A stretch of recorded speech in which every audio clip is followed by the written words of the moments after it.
So if we wanted to see evidence of an earthquake that's thousands of years old, what would we look for? How would we find such evidence? There's two things that we look for. One is the actual breakage where the earthquake happened, and another thing that we look for is the effects of the waves. Because And you mean seismic waves, not waves of water. You mean seismic waves? seismic waves. Yes.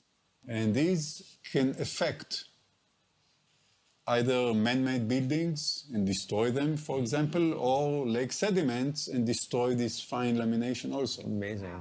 When the sediments accumulate, the lower you go, the more solid they become. Consolidated, yeah. And water affects, the motion of water affects only the uppermost part of the sediment. And the disturbance in the sediment, we call it seismite. Seismite is a layer that shows disturbance that is attributable to earthquake. A series of seismites is a series of earthquakes. We use seismites for the periods where we don't have seismographs.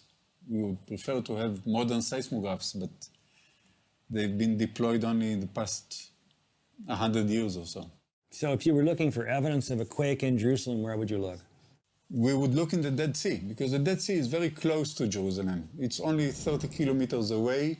Strong earthquakes would affect regions of tens of kilometers away. And because of these fine laminations, we can count the layers. So once we have an anchor in one place, we can count this fine lamina year by year. It takes patience, but it's doable.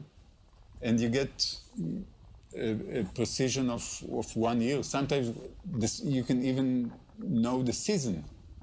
It's a very unique case of precision in geology. Half a year is astonishing to talk about 2,000 years ago or 3 or 4 or whatever. So is that the place where we need to go? If we're looking for evidence of a quake in Jerusalem, we head for the Dead Sea. That's right. That's the place.